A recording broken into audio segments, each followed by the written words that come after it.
Hello, this is Josh Belk with the Belk on Business podcast. Thank you once again for taking a few moments to listen in today. On today's podcast, we're going to address the topic of debt. As an accountant, I get asked quite often, and sometimes I'll hear the question asked: is this good debt or is this bad debt? Usually, what I'll do is I'll take a step back and usually explain that money within itself is amoral. It is really neither good nor bad.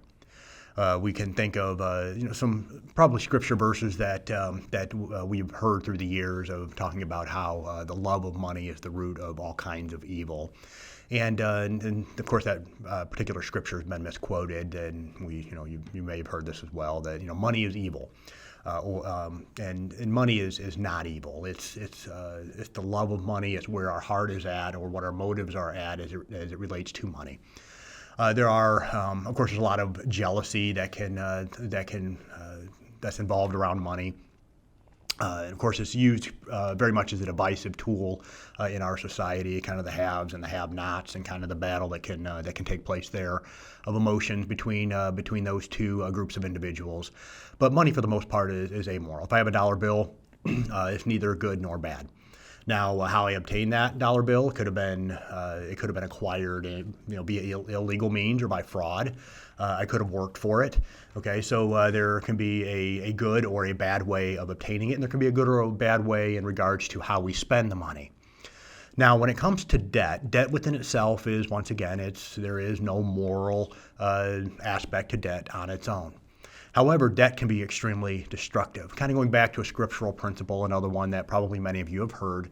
And if you ever listen to Dave Ramsey, he quotes this particular verse quite often, is that debt, does bring bondage. Okay, and it does bring bondage. So if you're in a situation where you're a borrower, you are a slave to the lender. You are put into a subservient position.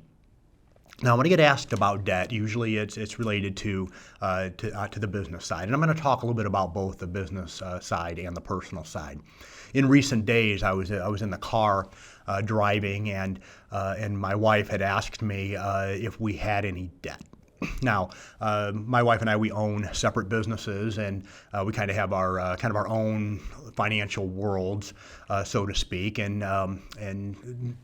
that may work for some couples. For others, it doesn't. Many times it doesn't work that way. But for us, since we kind of have our own businesses, sometimes our finances don't overlap all that much. But it's a question that I know comes from a point of security, and for a lot of times for a lady in a relationship, they are very concerned about security. They want to know that your love is secure. They want to know that financially they're secure, or that they're taken care of. The same is true many times when it comes to employees in a business. If we have individuals that are working for us, they want to know many times, is my job secure? Is the business financially secure? Now, when it comes to debt, that is something that can really create a lot of stress in a relationship. It can create a lot of stress in an individual. We talk about the borrower being a slave to the lender.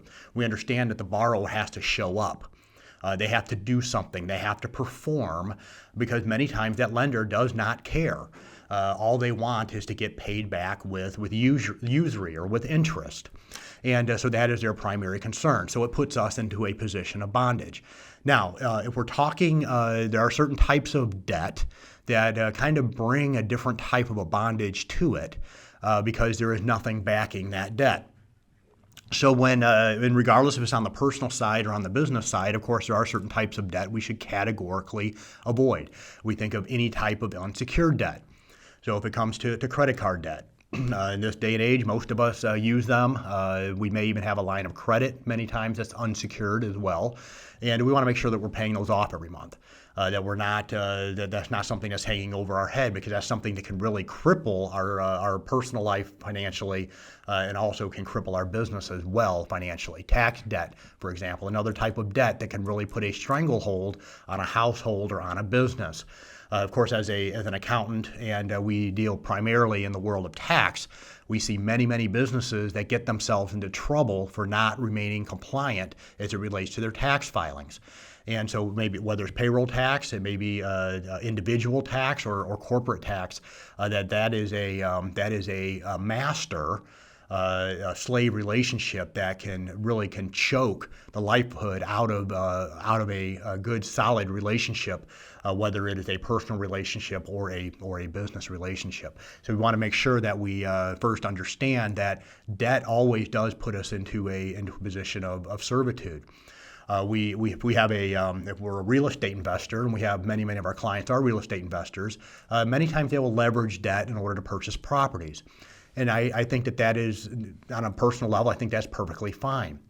But when we go into it, we need to make sure that we aren't going through and taking other people's money or refinancing properties to operate the business, or even worse, to take money out of the business to support our lifestyle.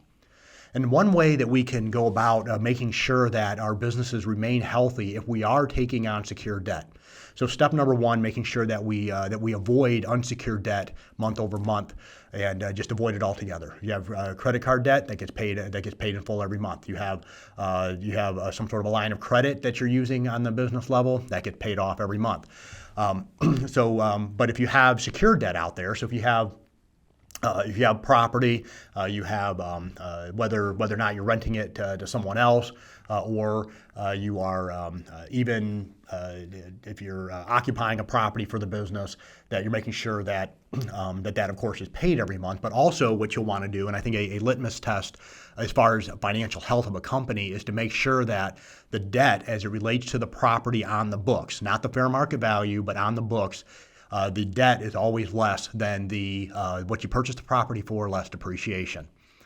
And so you want to make sure that the amortization of that loan is less than the depreciation timeline of that property. So you always kind of have that spread on the books. We'll hear many times, well, the property is worth this. So they go through and they'll rehab a property. It appraises for more. So they'll go through and they'll take on more debt. And so on their books, the property that they may have put in $120,000 into, they're able to take a loan for $150 because the fair market value of that property is greater after it's been rehabbed. So they'll go through and they'll pull $30,000, $40,000, $50,000 above the book value of the property. That's going to create a couple problems. First of all, it is an indicator when you look at the balance sheet of just some weaknesses in the business from a financial end. Secondly, can also create some tax complications if you're taking distributions out of the company. And I don't want to go into a deep dive there at all, but just simply be aware that number one, if you end up doing that, if you end up taking on more capital out of a property than what the book value of that property is on your financial statements, it will end up running into a position to where your liabilities are greater than your assets, and that is going to create a financial health issue with your company, especially if you have somebody from the outside, another lender, a bank, whatever the case may be, looking at your financials. And then also it can create tax complications. I think from a business perspective, that a good sound financial principle, and I just want to just kind of leave you with two of them today. First of all, make sure that any unsecured debt is paid off every month. This is true even financial on the personal level. If you have personal credit cards, you have a line of credit on your house that you're using, that you take draws out of, try to get that thing paid off every month. If you have debt and you say, Josh, I can't get this paid off every month, get a plan in place. Sit down, kind of dig in. I think Dave Ramsey's a good place to go. If you want to kind of take a look at that, read through his financial principles, and really get serious about addressing that debt. One thing that debt will take from you, and you talk about the bondage toward a master, but really is a bondage that basically can take your freedom away. It's a lot more fun, okay, to get up in the morning. You sleep a lot better at night when you don't have to worry about how you're going to take care of how you're going to pay your debts. Just kind of categorically, I mean, that's why you'll hear people when they get out of debt, they're extremely excited. There's a lot of just great emotion there because there's a freedom. They're released from that bondage of debt. So make that a priority. Kind of sit down if you're in a situation to where you need to, and you and your spouse need to sit down and kind of work through how do we go about paying off this debt. Do that. That's not going to be fun. It's going to be painful. Like going to the dentist. It's kind of something that's just not a whole lot of fun, but it's absolutely necessary if you're going to have good teeth. You don't want them falling out. You'll want to make sure that you're regularly going in. You're taking a look at it. You're getting your teeth cleaned. The same thing with your finances. That you sit down and kind of do the tough thing, address the issue, put a plan in place. On the business end, many times a business fails because they fail to plan. And so go through, and if they're dead in the business, do the same type of thing. Sit down, get your budget together, and making sure in that budget is a solid plan to pay off that debt. So any sort of unsecured debt, get that paid off as quickly as possible.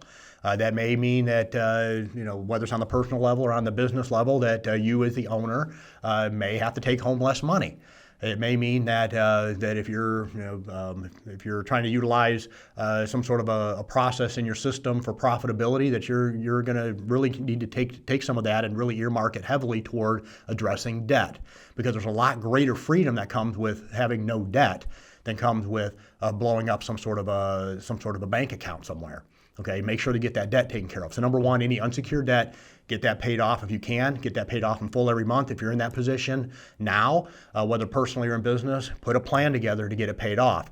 And then secondly, be very aware of the timeline of your depreciation on any sort of assets that you have debt against it. So to make sure that the amortization of that loan is less than depreciation timeline of that property. So you're always in the black on the balance sheet. And I think if you follow those principles, it's going to lead to good long-term financial health of your business. Once again, this is Josh Belk with the Belk on Business podcast. Thank you once again for taking a moment to listen in today. Have a wonderful day.